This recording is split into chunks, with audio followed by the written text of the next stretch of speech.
যখন পড়লাম আমিন হাশেমির জীবন কাহিনী, আর তো ধরে রাখা যায় না চোখের পানি।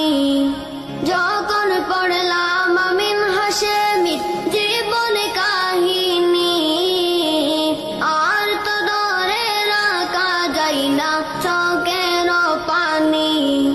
তিনি ছিলেন সুন্নি জনতার, তিনি ছিলেন সুন্নি জনতার নয়নের মণি।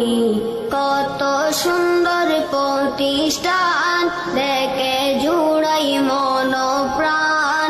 আমিন হাশেমি সাজাই গেলেন কত সুন্দর এই বাগান। সারা দেশে যাদের বুকে আমিন হাশেমির নাম, আল্লাহ তাদের কবরকে বানাই দিও জান্নাতের বাগান। সারা দেশে যাদের বুকে আমিন হাশেমির নাম, আল্লাহ তাদের